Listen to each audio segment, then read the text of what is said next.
All right, welcome back, everybody. Tim Watrous, President of Digital Advisors, here with Governor Bob Wise. Governor Wise, pleasure to have you back. Good to be back, Tim. Particularly, a lot's happening. Oh my goodness, that you can say that again. And by the way, Kevin Gordon will be joining us a little bit later in the broadcast to talk more California specifics. But thrilled to have you here. And just in case I haven't done justice, everyone, Governor Wise has amazing experience that he's able to share with us. Of course, the governor of West Virginia also spent over 20 years in Congress and helped start a small organization you may have heard of called Future Ready School. So again, glad you're here, Governor Wise. And I know you're back in DC, you're connected to what's going on. Long ago, we were talking about not being certain of a stimulus package. Now one seems imminent. Can you tell us a little bit about what you're hearing about the stimulus package, the good, the bad, and where we might land in some timeframes? Sure, and because you and Kevin Gordon with Capital Advisors and I have been speculating on this. Was there going to be one? Things look pretty bleak for a long time, particularly after the first or the stimulus package passed called CARES. But the good news is I can now confidently predict for you that probably within 1 month there will be a stimulus package that has education covered in it. So let's quickly let's capture where that is. As they say in Congress, sometimes the train is on the track. And so good news is the legislative train is on the track. The engine is steamed up. Now they're just figuring out what cars to add. At this point, everything is on the Republican side between the White House and the Republican leadership because they control the Senate. The House Democrats and some Republicans about a month ago passed a stimulus bill that had money in it for education called the HEROES Act. But let's talk about what's happening right now in Washington on the Senate side. So on the Senate side, where the negotiations seem to be is that the Republicans are talking about $105 billion stimulus package for education, $70 billion for K-12, $30 for higher ed, and another $5 billion that would go to governors but with a lot of flexibility for how they would use it for education. I think what's significant that is in the past month, just in the past month, the key word for the Senate Republican leadership, they always lead now with the word kids. So educate, those of you who've been advocating for education have had a great impact. Let's talk about what the $105 billion really means. Interestingly enough, it is more in dollars than what the House Democrats approved about a month ago, but that's only if you talk about education. What the House Democrats also included was additional funds for Medicaid for students, for instance, and for a lot of support services. That's not in the Senate bill. But yet at the same time, it would be $70 billion. Now, one significant item that's in contention right now is that in the Senate bill, remember that the president has been pushing for not for early, but for physical in-person openings of schools. And the way this $70 billion would be allocated is half of it on a per capita basis, in other words, how many students you have, and the other half going to based on whether or not your school is opening, however opening is defined. I don't think there's the complete language is written on that. I don't think there's been complete agreement, but opening is a major issue in this bill. The other thing that I think ought to be noticed is I've listened and been watching carefully. I'm not hearing. Somebody asked me, what are you hearing about money for digital access, broadband, mobile devices, and so on? And in this bill so far, what I've heard is crickets. And so we're somewhere between $0 and $4 billion. The $4 billion is legislation that's been proposed by various people. There was, I think, a couple $billion in the HEROES Act in the House, but now in the Senate, still to be worked out. So, Tim, I think that what's significant about this bill is that you can say good news in the Senate. The Republicans are finally moving because they control the Senate. They're finally moving. They're negotiating amongst themselves right now, but there will be a stimulus package. They're wedded to $105 billion. What is unclear right now is how that will be completely allocated. A couple of points that I think are important to note. The equitable services piece. That is so controversial that was in the CARES Act, in which Secretary DeVos said that money would have to be allocated to private schools based upon all the students in the school and their proportion in a district, not just those receiving Title I eligible. And so my prediction would be that this language will probably be altered in this next stimulus package. There may be, however, funding allocated to private schools through tax credits or other things. That's going to be a major item of contention. Also, there has been a proposal to extend the period that I believe expires at the end of August for nutrition, flexibility in administering nutrition programs. That's likely to, a lot of folks are asking to extend that, and that's a no cost item that they can probably do pretty easily. So quick wrap up. 2 months ago, I was lamenting whether or not there'd be a stimulus package. There will be one. There's an election coming that people don't want to go home without having done something. And plus, the other reality is coronavirus is respiking. And on top of that, it's not only respiking, but the economy is beginning to go downhill, and Congress has to act to pass a stimulus package if it's going to continue the unemployment benefits and the other things that are so necessary for people. The good news is education is in it. Look for 3 possible flashpoints. 1, how much money is allocated towards reopening, and what does reopening mean? Number 2, is there going to be additional funding, which I haven't seen so far, for state and local governments and who provide much of the support services necessary for schools? And number 3, what's the allocation of funding and how does it go out for private schools? Having said all of that, I believe that all states can be looking towards a significant infusion of federal funds sometime, or at least being enacted within the next month. Having said all that, do not hesitate and do not let up on contacting your representative until this deal is done. Well, thank you for that, Governor Wise. Always a pleasure to get to chat with you. And for anyone who's interested in engaging with myself at Digital Advisors and our team, or Governor Wise, who is available, please take a look at these email addresses here. We're happy to answer more questions for you, and we do appreciate your energy and effort and all your wisdom from DC, Governor Wise. Please make sure you have a wonderful weekend, and we'll look forward to chatting again with you soon, where hopefully we have some good news on the actual funding front. I want to talk to you about the bill that's passed the next time. Good. I hope so. All right. And yeah, you take care, and we'll be talking soon. Bye. All right. Bye-bye. All right. Well, again, thank you, Governor Wise, for your wonderful wisdom there from DC. And now we're going to cut over and before we do, I just want to add one little thing on cybersecurity. We're seeing Congress warm up to cybersecurity. And if you recall on our Politics and Tech broadcast, I want to say maybe 3 or 4 weeks ago, we talked about funds for learning, advocating for about $7 billion needed to address the connectivity gap for students who aren't connected to the internet, and also addressing cybersecurity concerns, because we need to make sure that all of our data is protected and we're avoiding ransomware, phishing attacks, those types of things.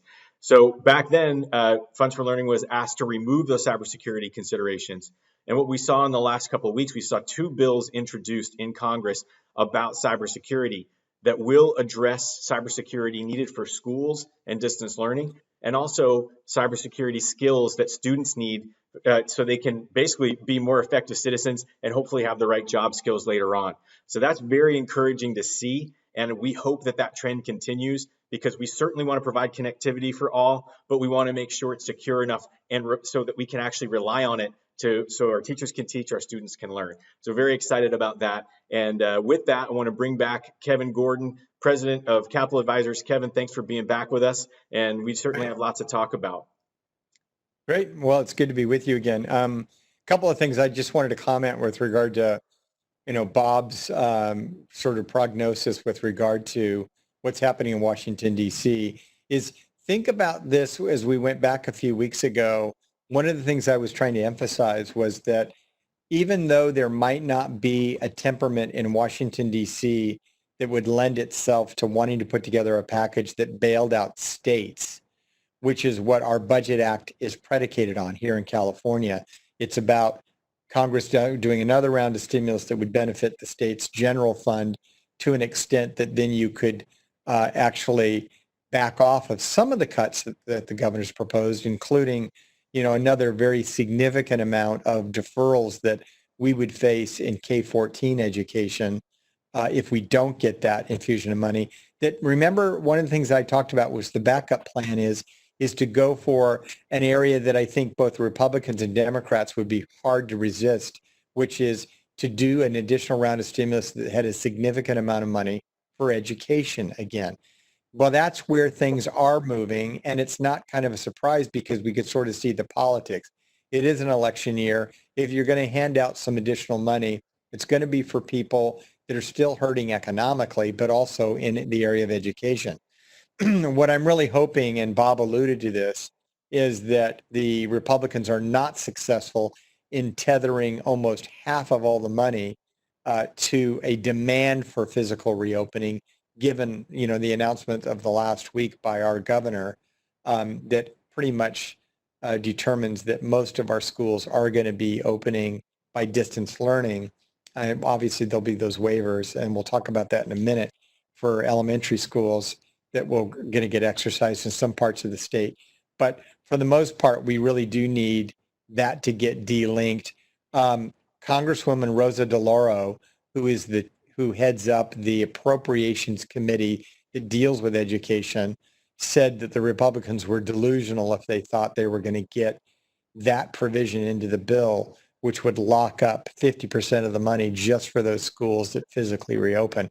So hopefully they will get rid of that provision, and we'll get this money out on a census sort of based on population. Would be a great way to do that. Every single district would play. Every district needs the money. And we'd probably be looking at something north of $5 to $7 billion. Without question, this is going to help us in schools by either getting rid of some of the deferral the governor has in his budget, or actually giving us money beyond that if there ends up being a state relief component to the stimulus package, which would be just all the better. And there's still a chance that we'll get a state component, because remember, the Republicans so far have just been negotiating with themselves and the White House. The Democrats really haven't gotten into the fray yet. When Democrats actually get involved with negotiating this, and they have to deal with them. Democrats control the entire House of Representatives. So you're not going to get a compromise out of the Congress without giving the Democrats some of what they want. So expect the overall dollar amount to maybe get a little bit broader, and then the uses and purposes of what stimulus will go through will get broader as well. So I just wanted to touch on those couple things. Yeah, thanks, Kevin. And again, excited about the fact that something is probably coming very quickly. And as you said, hopefully things will look even a little bit brighter as the Democrats get involved. So we'll keep our fingers crossed and certainly keep people updated each week with our update here. So can we talk a little bit about, legislature is going to return in 3 days. What are we hearing about, what's on the agenda and what they're going to be working on? Yeah. And then one of the things I want to put a footnote on that I think you, Tim, and I are always, emphasizing to people that we talk about these issues is that, we're not trying to be partisan one way or the other. What we know is that when you don't get everything you want from one of the parties, you hope there'll be an infusion of sentiment on the other side, so you get a balanced proposal. And I think in this particular case, the Republicans actually really coming a remarkable distance in our direction on a package. We need a little extra help we can get from Democrats who have played a leading role by really putting out a big package to begin with, the HEROES Act, $3 trillion package. So it gets it moving, but to make, put a finer point on where Tim was headed, the Democrats' engagement now in this issue is really good timing to make this package everything we think it can be for schools and for states. So let me get to this issue of the state legislature. So they reconvene now in 3 days. When they come back, they're going to have a very compressed timeline, little more than a month to get a lot of work done. And there's been issues with regard to staff and members of the legislature that have contracted COVID that made people really delay coming back. That's actually expanded a little bit, but they've decided to come back nonetheless next week. A couple things that are going to be on their plate that are front and center that we're focused on. One of them is this ADA and growth issue that wasn't really contemplated that much when we did the hold harmless provision in SB 98. That was the Trader bill for education that accompanied the state budget. So there's going to be work that's done on that issue. It's going to be interesting to see what comes up, but we've had conversations with the staff already. There's not a lot of thought that's been given to it yet, but we've injected a couple of different ideas into the mix, hoping to influence the outcome so that we're covering all the nuanced circumstances that districts and charters are feeling right now. What we think we don't want it to be is a hunting license for charters to just go out and pick up a bunch of additional ADA, sort of poaching ADA. And that could potentially happen if you set a date that was too far forward. So in all likelihood, when the legislature sets a date by which certain conditions would allow you to count enrollment growth, they'll pick a date that's already passed. So it'll be like if you contemplated enrollment growth when you adopted your budget for July 1st, or perhaps an August 1st date, but don't count on it being October or later. It's going to be a date that is already passed to try to tamp down on people's potential manipulation of that number. But we are going to see a cleanup of that. The other area that could get legislative attention is in an area that Tim and I both talked about, and that is that SB 98 has a really hard rule in it that you will, if you're going to be running distance learning, and we know a lot of people will be, obviously, that you have to guarantee that there are devices and connectivity for every kid. That just simply isn't practical, and we're learning that. We had a call yesterday with Linda Darling Hammond, and she urged that we get input immediately back to her through the Small School Districts Association and Tim Taylor, who really took the lead on this issue in our conversation, to say that he would volunteer to get some data and real life examples to her that underscore the fact that this is not going to be universally available. And if you know, in that bill, it has sort of some flexibility up to September 1st, but September 1st and beyond, it actually is subject to an audit finding that could impose penalties if you can't guarantee that you've got connectivity and devices for every kid if you're doing distance learning. So we've got to definitely re-examine that issue, and we hope to get that done. The other major issue area that's going on is in the area of waivers that were announced last week as part of the governor's announcement regarding distance learning and not doing in-person instruction. He provided sort of an outline of a way that you could go get a waiver for elementary schools. We are expecting a huge number of elementary schools to apply for that.